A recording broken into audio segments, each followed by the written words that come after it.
Қазақстан Республикасы Қауіпсіздік кеңесі және Ішкі істер министрлігінің нұсқауын орындап, Қазақстан Республикасы қарулы күштерінің жеке құрамының арасында суицидке қарсы профилактикалық жұмыстарды жалғастыра отырып, Қазақстан Республикасының Ішкі істер министрлігі Шығыс өңірлік әскери тергеу басқармасының бастығы полковник Қарсыбеков Мұхаммедқали Байзрахманұлы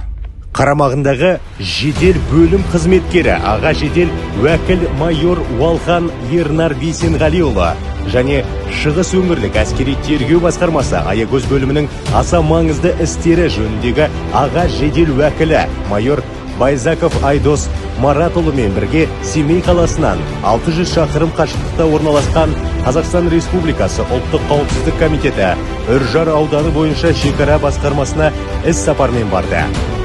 Іс-сапар барысында Абай облысы полиция департаменті Үржар аудандық полиция бөлімінің инспектор-психологы, полиция аға лейтенанты Жақсылықова Мадинаның қатысуымен бірге Үржар ауданы бойынша шекара басқармасының және оған бағынысты 14 шекара заставасының жеке құраммен анонимдік тестілеу өткізілді. Атап айтқанда, жалпы 508 әскери қызметкермен анонимдік тестілеу өткізілді. Оның ішінде 43 офицер, 153 келісімшарт бойынша әскери қызметкерлер және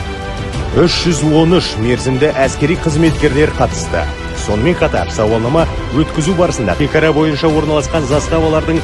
тұрмыстық жай күйімен танысып, шекарашық мерзімді әскери қызметкерлеріне әскери өмірге тезірек бейімделулері үшін әр сарбазбен жекелей сұхбаттар жүргізіп, профилактикалық іс-шараларды жүргізді.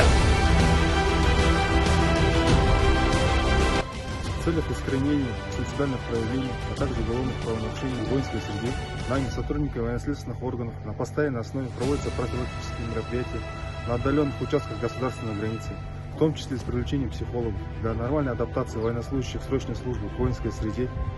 дисциплине, а также освоения ими воинской специальности. Дәл осындай іс-шаралар бүгінгі таңда Қазақстан Республикасының барлық аумағында орналасқан әскери құрылымдарының жеке құрамының араларында өткізіліп жатыр.